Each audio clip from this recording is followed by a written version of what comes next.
the VSiN Weekend Morning Line on VSiN, the sports betting network. Hour number 3 of the VSiN Weekend Morning Line, and appreciate the correction. I am a dope, and it is Cale Makar. So, of course, he will be out today for the Colorado Avalanche, as my buddy Todd Furman let me know. So, apologies to the hockey heads out there as I butchered that name, but he will not be playing today, as neither will a handful of other Colorado Avalanche players as they get on the ice against the Los Angeles Kings. As mentioned, Alex Ovechkin also out for the Washington Capitals, and they'll be going with Hunter Shepard between the pipes, and that's why that number opened around plus 135 in the area of the Columbus Blue Jackets, and now the Blue Jackets are a minus 110, minus 115 favorite out there. So Blue Jackets, best bet for me. Threw that into the website yesterday afternoon. Make sure to check out all of our plays. One of the many perks you get as a VSiN Pro subscriber. We're running a great deal right now. $59, everything we have to offer all the way through August 1st. If you want everything we have to offer, including our best bets, all of our content over at VSiN.com, and those betting splits. Much more on the Masters coming up in less than 15 minutes. Matt Youmans going to jump on the program. He'll give us his thoughts on what to expect down in Augusta here in round number 3. Round number 3 is underway, but the leaders won't be on the course until later on this afternoon, as we'll keep our eyes on what's unfolding down there if anyone's making a bit of a charge on the course today. Good start to the day for Jordan Spieth, 2 under through 9. Joaquin Niemann, names, bit of an issue for me today. 2 under through 9 as well. Danny Willett and John Rahm, Charles Schwartzel, all 2 under today. They all sit at even par for the tournament. Your leaders, of course, Justin Rose at 8 under. He'll be on the course today at 2:40 Eastern Time. He'll be paired up with Bryson DeChambeau at 7 under, 2:40.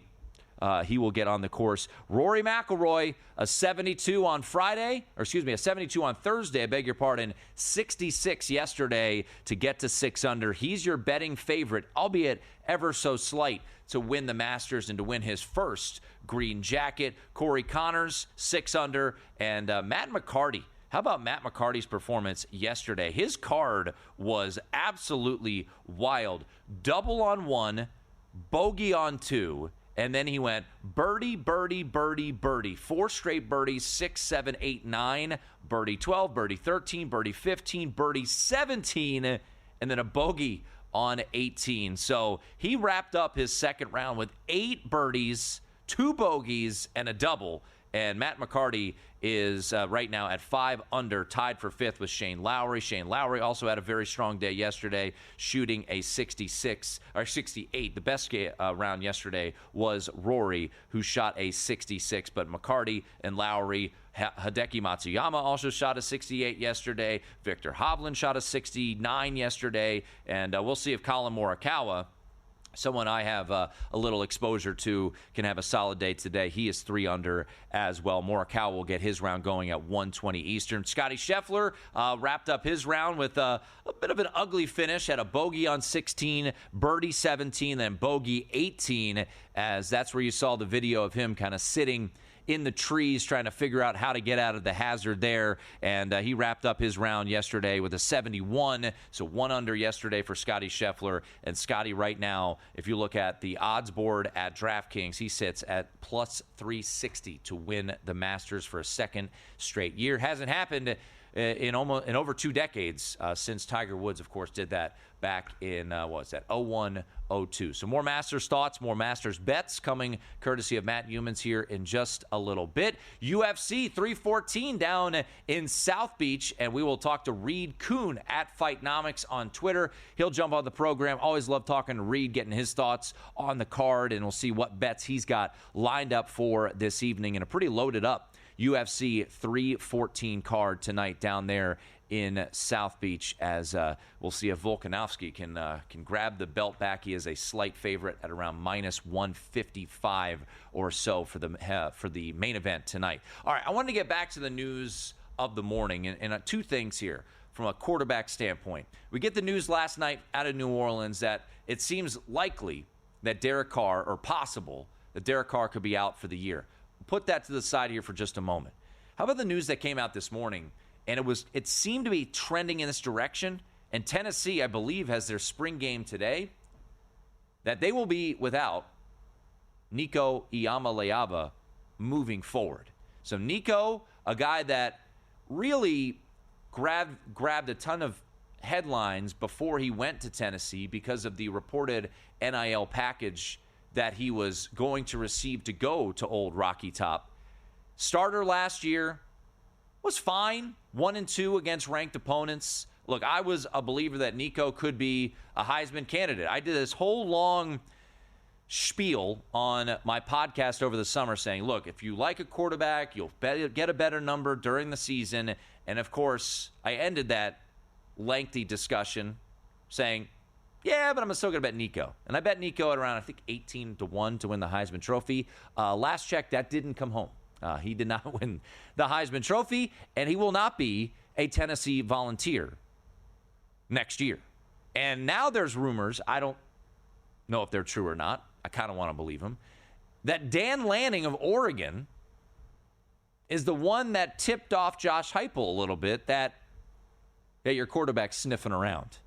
So it's the internet. I don't know if it's true or not. But if I had to make a prediction right now, I think Nico is fighting on in 2025. From California, I can't anticipate them being thrilled that that Jaden Maiava, they'd be thrilled if they had Diego Pavia back for another year down in Vanderbilt, the underdog monster that is Diego Pavia. But tomorrow, I want to dive into this because I actually think as you start to look into your college football futures, we do have another portal window, which is worth noting. We'll see if there's any big moves outside of Nico. And by the way, Matt Olson over at ESPN has updated his portal rankings, and the number one player in the portal, according to Matt Olson over at ESPN.com, is Nico. So we haven't seen, look, last year, Cam Ward, going to be the number one overall pick, portal quarterback. Riley Leonard, Notre Dame went to the national championship game, portal quarterback. Will Howard won the national championship at Ohio State, portal quarterback. This year, when you look around at the movement that has been made via the portal and what odds can shift because of the acquisition of a quarterback, I mean, where are you looking? John Mateer going from Washington State down to Oklahoma, that's an intriguing possibility down there for sure. Played against a Mountain West Conference schedule a year ago, but he joins the ranks of his offensive coordinator. Could be a unique offense down there in Norman.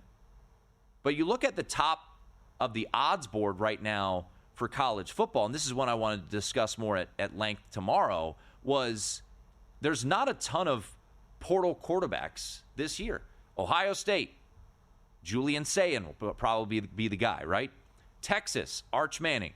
Georgia, I guess they're going to roll with Gunnar Stockton. Didn't go to the portal. Oregon went to the portal 2 years ago. Oh, I missed Dylan Gabriel, portal quarterback a year ago. They went undefeated. They were the number one team in the country. Oregon going with Dante Moore. Once upon a time, a portal quarterback. However, not this year. Penn State, Drew Aller. Alabama, Ty Simpson, I guess they're going to roll with. Notre Dame, we don't know, but it won't be a portal quarterback as Steve Angeli and Kenny Minchie and C.J. Carr are all homegrown. Clemson, Cade Klubnik. LSU, Garrett Nussmeier. Miami's the first place you go where you're like, portal quarterback, Carson Beck. Are you going to trust Miami in the futures market? So I want to dive into it more tomorrow, but this Nico news is fascinating, and we'll see where he ultimately lands up. We'll also see what Tennessee decides to do, and should we wait before we dive into win totals and future bets for college football. Other NFL news or quarterback news. Derek Carr, per reports, could be shelved the entire season. And we talked to Connor Allen the first hour of the program and say, why would this news come out now? Why couldn't they hold it until after the draft?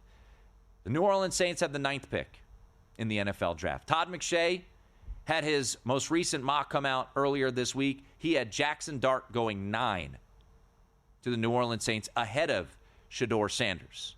A lot of discourse regarding Shedeur Sanders, both good and bad. Marcus Spears was on ESPN earlier this week, and he gave his thoughts on Shedeur Sanders. Every quarterback in the NFL is cocky. Every one of them is arrogant. Every one of them think that they the best thing since sliced bread. So all of this conversation that I've been listening to about Shedeur and what comes with him, it comes with all of them that are good, that play at a very high level. When I was in the league, they were cocky. You think Peyton Manning wasn't cocky?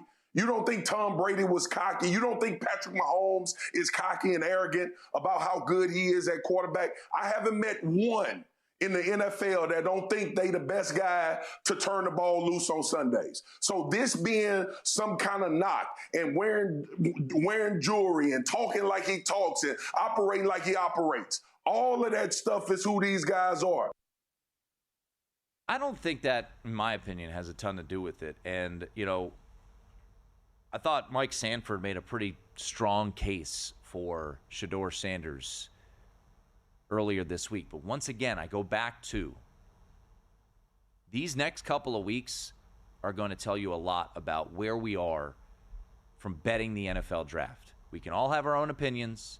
We can all bet on Shedeur Sanders or Jackson Dart or Tyler Shuck or Cam Ward to win Rookie of the Year. But right now, it's all information-based. So let's wait a little bit, but it seems like Shedeur may be dropping just a little bit. Hey, just a reminder, Derek Stevens hooking us up with a great deal, 15% off all of his properties. Use the promo code VSiN.com, or VSiN15, I beg your pardon, at circalasvegas.com. Matt Youmans on the Masters. He joins us next.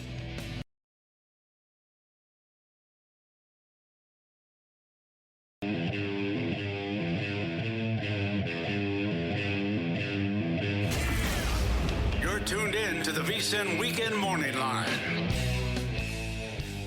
We keep it rolling here on a Saturday morning. UFC 314 tonight. Reed Kuhn will help us handicap the card coming up in 15 minutes. I'm Tim Murray, live from the Circa Sportsbook in downtown Las Vegas. The third round of the Masters is underway, and of course we won't see the leaders for another couple of hours. Justin Rose at 8 under, Bryson DeChambeau 7 under, Rory McIlroy, Corey Connors at 6 under, Matt McCarty, Shane Lowry, Tyrrell Hatton, Scotty Scheffler all at 5 under par. Before we get to our guest, Justin Ray, who does a great job covering the golf world, tweeted this out. He said, "Happy Masters Saturday, everybody. 83% of Masters winners all time, and 24 of the last 26 have been within 4 shots of the lead entering the final round." So there you go. A little nugget heading into today, and let's head out to our progressive guest line. He joined us through the football season,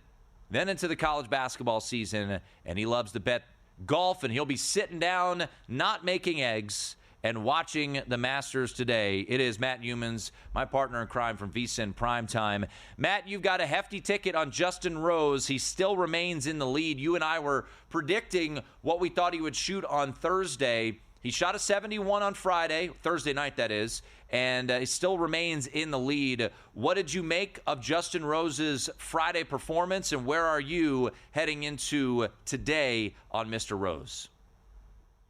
And Tim, you were right. I'm not in the kitchen making scrambled eggs this morning. I'm not doing that. And I also don't expect Justin Rose to hold on and win this tournament. Now, I hope he does. I'd like to be, surprised on Sunday afternoon and say, I can't believe it. Justin Rose went wire to wire.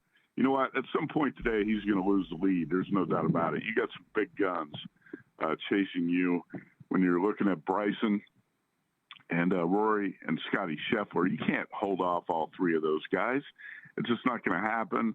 And Justin Rose got a little bit too conservative on Friday afternoon on the back nine. He was playing those par fives, laying up.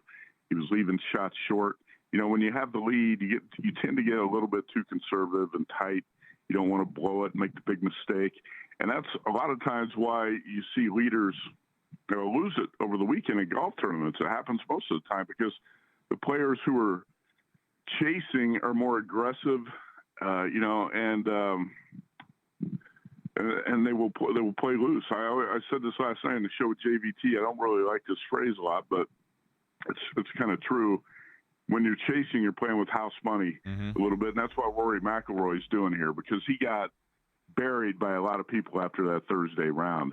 I think even you were really down and depressed about Rory. No, never, Matt.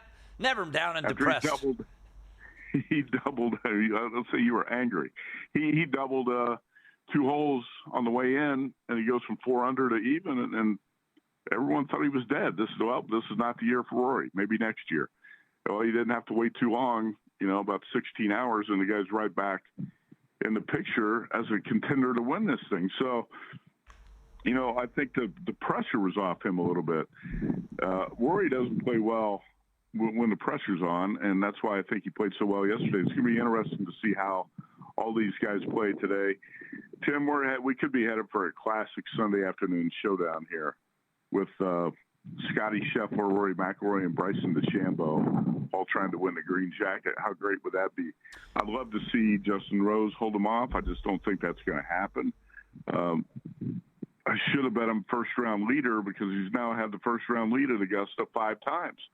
But instead, I bet him to win, and I got to live with that. I've got most things covered. I bet Bryson 8-1 Thursday night. I bet Rory plus 330 last night. In addition to that, don't forget, a guy like Shane Lowry could steal this thing. Sure. And I've got Lowry at 45-1. Colin Morikawa's not out of it. I've got him at 17-1. Those were pre-tournament bets. So still in a pretty good position with almost everybody on the board. Now, if Ricky Hatton won the tournament, that would be a bad thing for me. If Matt McCarty won the tournament, that would be no good. But you can't bet every player, right? It's like when you go to the horse track, there's 9 horses in a race. You can't bet all 9 horses. I've actually seen horse players try to do stuff like that. Bet 8 of the 9 horses. You can't bet them all. So I like where I'm headed going into it. I just don't think Justin Rose is going to hold on this weekend. It's anybody's guess who is going to win it among those 3 big guns. Tim, if I had to ask you, pick one guy among the big 3 that you think is most likely to win it. Bryson, Rory, Scotty, who do you think it would be? So I would like it to be Rory, because that's who I have my wagon hitched to. But I would say Scotty, because it's Scotty. And, he, for his standards, and I want to get your thoughts on this, I wouldn't call it a disastrous day yesterday, but Scotty was a bit off, right? He had a bogey on 16, bogey on 18. And yet we wake up, he's still 5 under. He's only 3 off the pace. He's plus 360 to win. So of the 3, it's hard to go against Scotty right now, knowing that he won it at this course last year. He's won it twice before. So I'll say Scotty. What say you of the question you just asked of the big 3? If you had 0 exposure, if folks are listening in right now and they're like, all right, Saturday's here, let's make a bet. Would you go Rory, Bryson, or Scotty? Well, I hope Scotty. Like you said, I think Bryson. I actually think Bryson. I bet him last summer to win the U.S. Open. And you remember when Rory coughed that up and Bryson stole it. I think he's been he has been remarkably solid here the first 2 days. Looks like he's really figured out the Augusta National course. That's why when you and I were doing the show Thursday night, I said that I think Bryson was worth betting Thursday night, because he went 3 under, and I watched his entire round. I thought, man, he could have scored a lot better. He left some stuff out there, and then he went back out Friday and did play better. So I don't know. It's a tough call, though. It's a really tough call, because any 3 of those guys are capable. And what you said about Scotty is true. I thought he was a little bit off both days, Thursday and Friday, but especially Friday afternoon. He just didn't look locked in. He looked like he was a little bit out of it. And, we've seen that before, though. Then we've seen Scotty show up on Saturday and Sunday, and he plays like a psycho, like he's unstoppable. So that's going to be interesting to watch as well. Well, I'll tell you what, right now, as we're talking to Matt Youmans, John Rahm, a guy that you talk about no pressure for Rahmbo, and he's shot 4 birdies so far today. He's through 8 holes. He is now 3 under through the day, 1 under for the tournament. So if you had any Rahm top 20, top 10 in your back pocket, he's definitely alive to make a move here. So, you mentioned, I think it's a great point regarding Rory, right? And on Thursday night, I opened up the show, I think, saying, hey, we're going to have 4 hours of content, and we're going to start strong and finish strong, unlike Rory McIlroy. So he goes 66 yesterday, but now the pressure's back on Rory. Who do you think, as you look a little bit further down the board, Matt, could have one of those days where you look up at the leaderboard at the end of today and be like, whoa, there's Colin Morikawa, there's Ludwig Oberg, there's Xander Schauffele. Who do you think could have a 66, 67 type of day today at Augusta? You just talked about one of the guys who might be in the process of doing that, and that's Rombo, right? Because he barely made the cut. He was 2 over and just barely inside the cut line, and he survives for the weekend. Now he's out there playing with no pressure and playing much better. I'm hoping, and I think these are 2 good candidates, I'm hoping it's Shane Lowry or Colin Morikawa. Those are 2 guys who are capable of going very low. On the weekend, we saw Colin get hot yesterday. Shane Lowry played a great round yesterday. Those are 2 guys I was starting to give up on Thursday night, and now they're back to life. And I think those 2 guys are capable of going really low. And it's interesting, Tim, also, just quickly, you look at all the big names who missed the cut and headed home for the weekend. Brooks Koepka just looks like a total burnout at this point. Mm-hmm. Tony Finau doesn't make the cut. Sergio Garcia, goodbye, good riddance, go home. And it's good to see some of those clowns hit the road for the weekend. We don't have to watch some of those live burnouts anymore. But some of the big names and guys, popular players that blew up, like Sepp Straka and Russell Henley, gone as well. Yeah, Sepp Straka was having a great round, Matt. He had birdie 8, birdie 10, birdie 12, birdie 13, birdie 14. I'm like, okay, he's going to make the cut. We're going to have a little run here. And then just disaster on 17 and 18, bogey and double. So actually triple on 18, I think, for Sepp Straka. Yep. So he missed the cut. Hey, Matt, always appreciate it, sir. And we'll talk to you Monday. I'll be with you on Primetime on Monday night. You bet. Thanks, buddy. Good luck. There he is, Matt Youmans. Always love his insight. Check him out on VSiN.com as well. And, yeah, man, don't look now. Jon Rahm, who, there was we talked about him on Thursday saying at the peak of his career, decides to go to live. Not going to begrudge him for taking the money, but it's kind of cratered things here. But Jon Rahm, don't look now, 4 birdies already for Jon Rahm as he is now moving up the leaderboard. He's tied for 22nd through 8 holes. We'll get you updated on the Masters leaderboard a little bit later on here in the program. But up next, we've got a monster UFC card, UFC 314 down in Miami. Reed Kuhn going to help us break it down next right here on VSiN, the Sports Betting Network.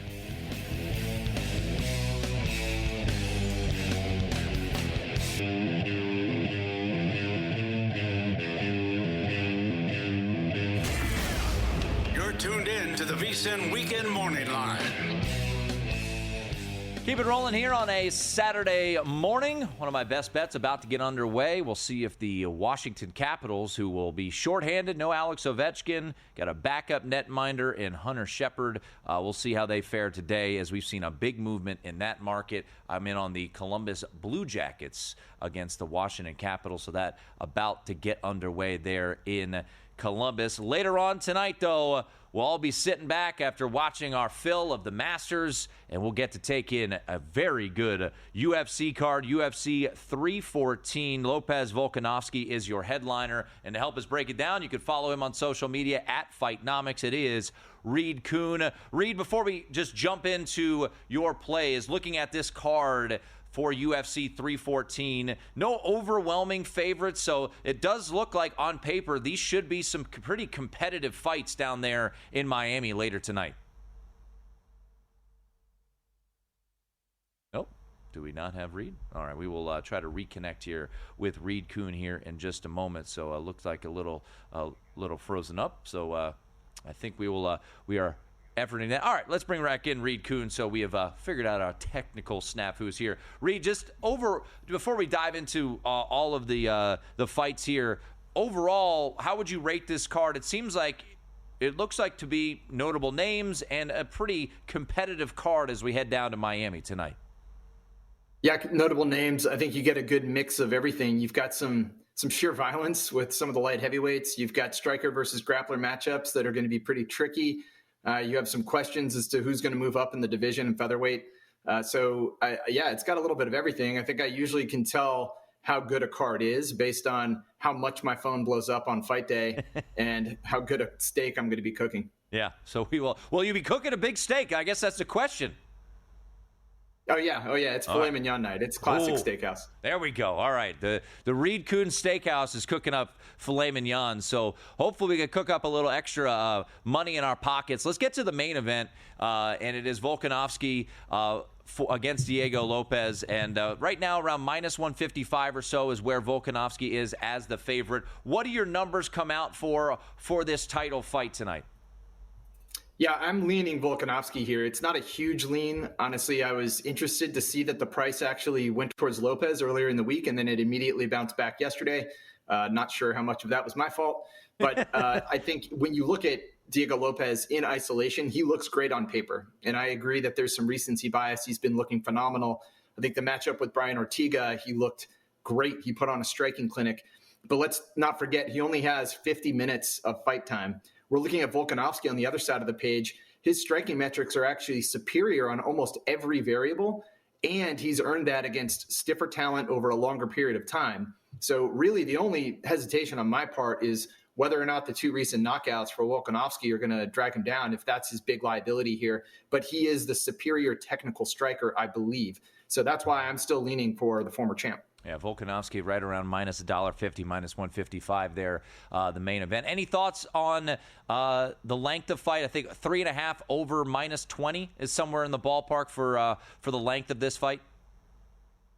Volkanovski is slightly below average in terms of pure knockout power. He's dealing with a larger and less damaged opponent, a younger opponent. So if Volkanovski plays to his game plan, I think he puts on a good clinic.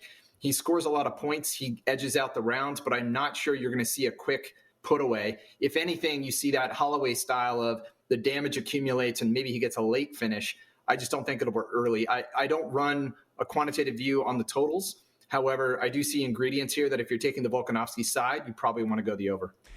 Reed Kuhn joining us here, courtesy of our progressive guest line at FightNomics, is where you can find him on social media. Always love getting his breakdowns of fights. The co-main is Paddy the Baddie, Paddy Pimblett versus Michael Chandler, and Paddy Pimblett is now out to a minus 165 favorite here at Circa against Michael Chandler, who, you could speak this more so than I can. Look at his last 5 fights in the UFC. He's 1-4 is Michael Chandler. What do you make of this fight as we've got a favorite in Paddy who seems to be getting a little bit of love in the market as this number has crept out to around minus 165.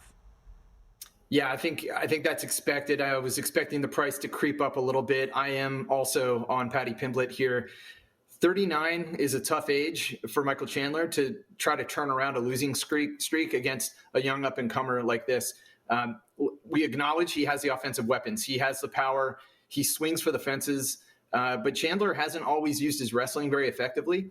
And if anything, his takedown defense is slightly below average. And so, Pimblett could use a wrestling attack here. He has a lot of submissions, and he's also going to have the range and the size. So I just think the card is kind of stacked against Chandler. Obviously, those losses are coming against elite talent. Let's not discount. He's still a great fighter and deserving to be on the main card here. But Pimblett is younger, faster, bigger. He's going to have a more well-rounded game. I just think this is a tough uphill battle for Chandler, being 9 years older as well. Once again, chatting with Reed Kuhn, breaking down UFC 314, which, of course, is tonight down in Miami. The next fight was Gene Silva, Bryce Mitchell. Right now, Circa hanging minus 190 on Silva, over under 2.5. I think you're looking at this game this fight as probably a pass, right, Reed? Yeah, exactly. And you have to really get into the analytics to understand why that is. This is an extreme striker-grappler mismatch. Silva has very obvious advantages on the feet, and Mitchell has kind of a liability on the feet and has suffered a horrible knockout not that long ago. But on the mat, it's a different question, and Mitchell is just a wet blanket when it comes to grappling. He is very good once he gets contact, just dragging you down and staying there and transitioning all over the place. So we have two extremes. And I think when the analytics see that, it's easy to say you're flipping a coin. Anybody's going to guess where this goes. Obviously, one round into this, we may know a lot. And so live betting, maybe there's an angle there if you can see Gene Silva stuff a few takedowns early on, then you really can believe that he's eventually going to find a place for his hands. But this is probably a pass for me simply because it's such an extreme matchup. But this is also what makes UFC interesting. So I'll take a little popcorn break during this fight.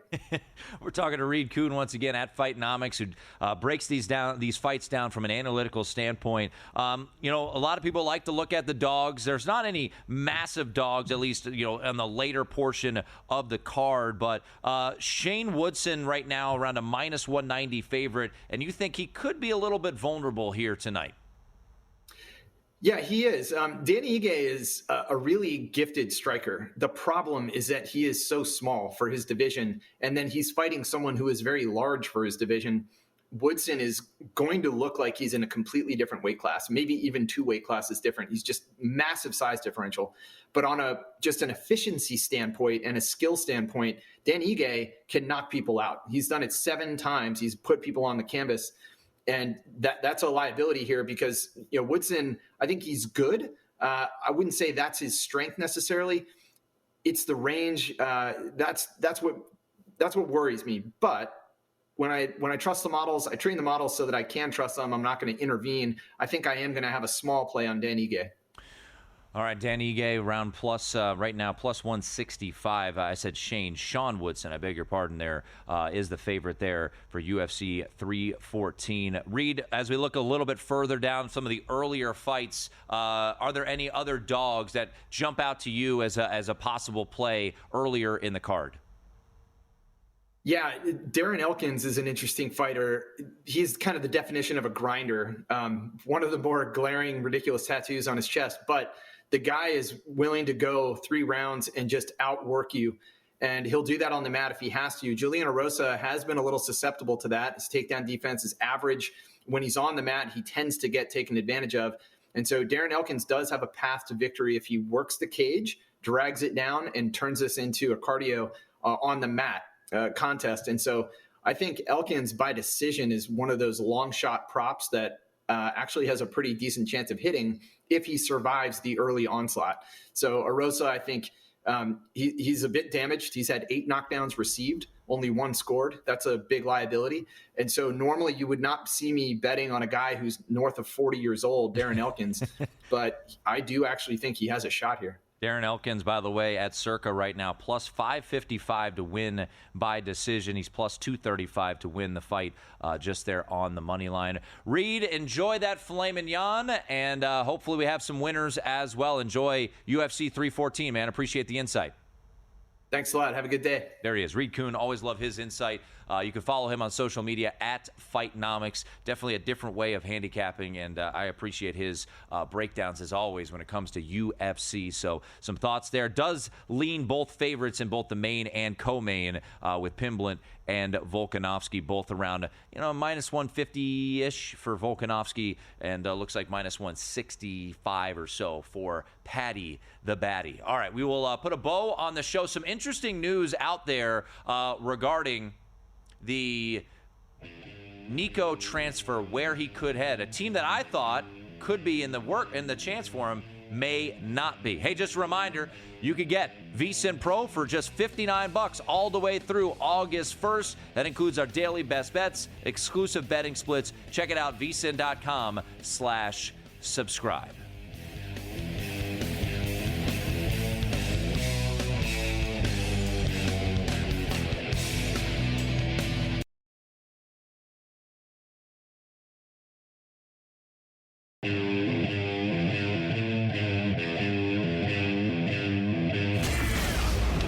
Tuned in to the VSiN Weekend Morning Line. Putting a bow on the show, it is the VSiN Weekend Morning Line. Thanks to Reed Kuhn for giving us his thoughts on UFC 314. Coming up next, you'll have Ready, Set, Bet with Matt Brown and Mike Samich. Just a quick update from my best bet of the day. The Columbus Blue Jackets up 1-0. Early goal for the Blue Jackets about a minute in. So the Blue Jackets have an early lead over the Washington Capitals. We talked about this earlier in the program. Saw significant line movement towards the Blue Jackets, especially with the news that Alex Ovechkin would be out tonight and Hunter Shepard would be making his first start of the season in net. They opened, the Blue Jackets did, as big as a plus 136 dog. They closed as a slight favorite, and right now an early 1-0 lead. But it's just early, so we'll see how this all plays out. I do have some more news regarding the Nico Iamaleava situation. So if you're just joining us, Nico, the starting quarterback for Tennessee, remember, there was news coming out of old Rocky Top 2-0 Blue Jackets. There was old news coming out of Knoxville, Tennessee, that there were some questions and maybe a holdout as a possibility for Nico and Tennessee. Well, we find news today, courtesy of Pete Thamel first, that it's over. They are parting ways. They are moving on. Tennessee is from Nico. And what's next now?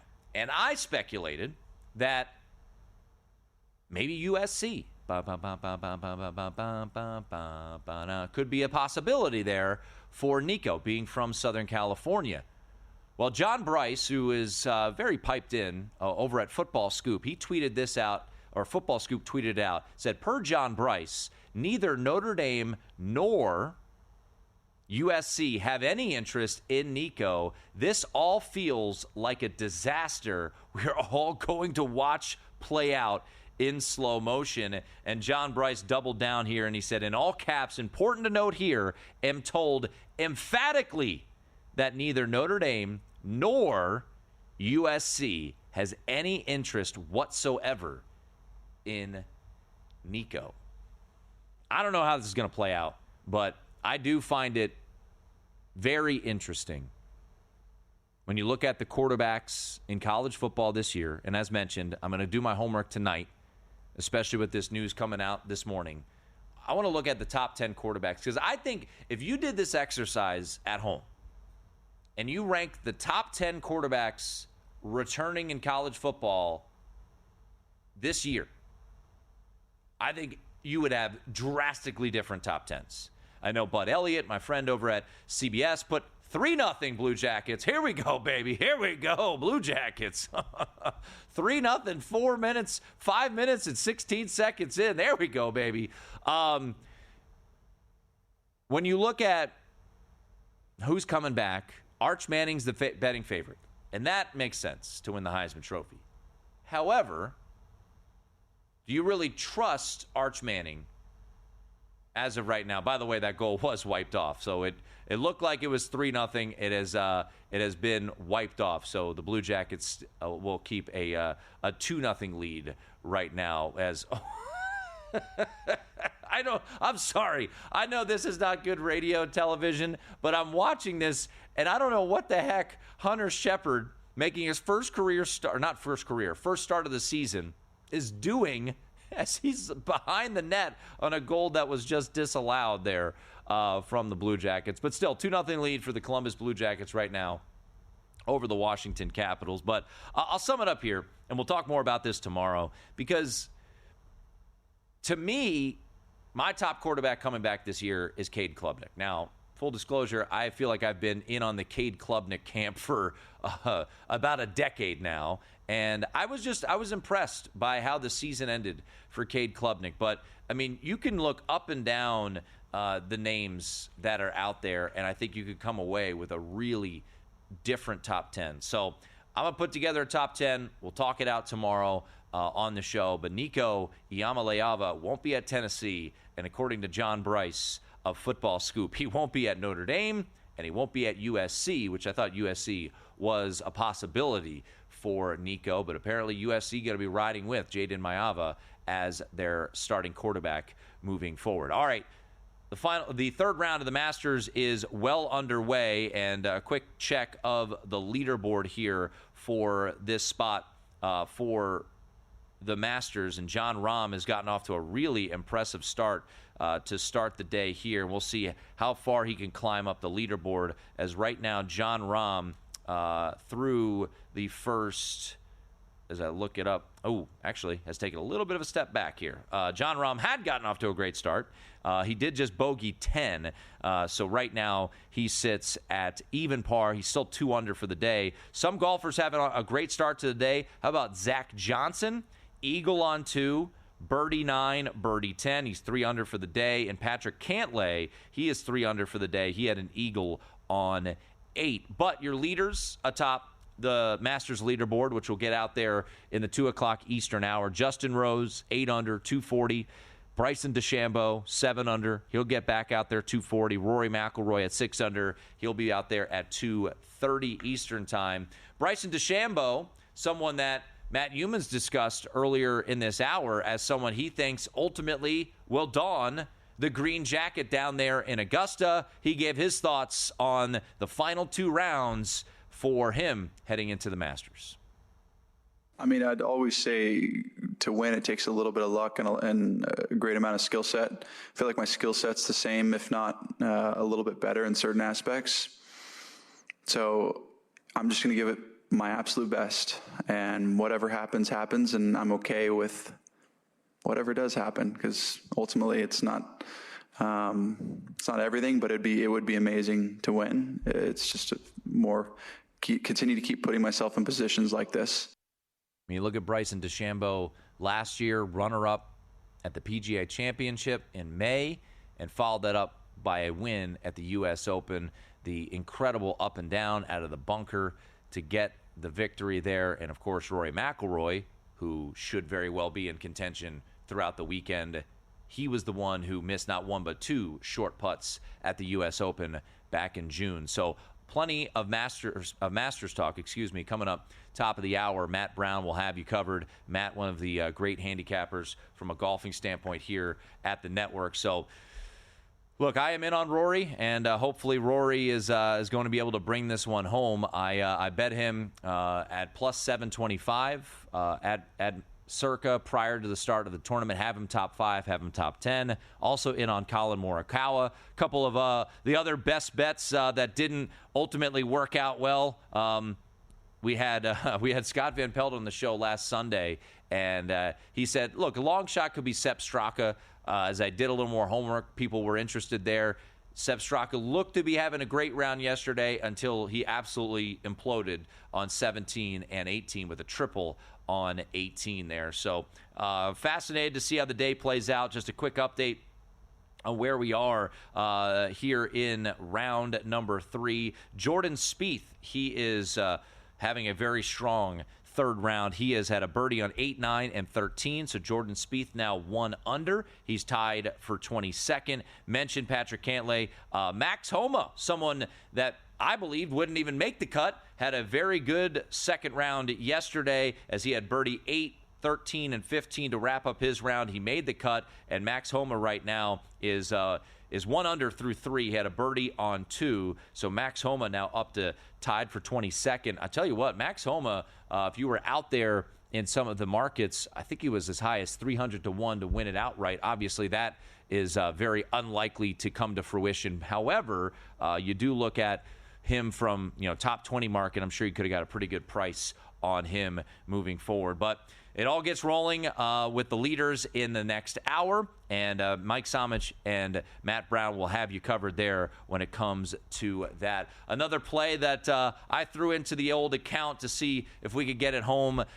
The Colorado Avalanche will be significantly shorthanded here tonight, and I do think at this point, from the NFL draft standpoint, am I a little jonesing for some action in the NFL draft? Yes, I am. But I think Travis Hunter, the way the tea leaves are setting up, seems like he is destined to be the second overall pick for the Cleveland Browns. So I put those two together for around an even money parlay here today. Kings on the money line along with Travis Hunter to go number 2. We'll have more draft talk, a ton of NBA chatter tomorrow as we get ready for the final day of the NBA season, Masters, and, of course, college football with the news coming out today that Nico no longer a member of the Tennessee football program. Mike Samich and Matt Brown have you covered next with Ready, Set, Bet. They're on from 1 to 4 p.m. Eastern. Then we'll have 7 hours of live bet Saturday before wrapping up the day with cashing out. Thanks to everyone who joined the program. Thanks to all of you. Just a reminder, you can always tweet me at @1TimMurray.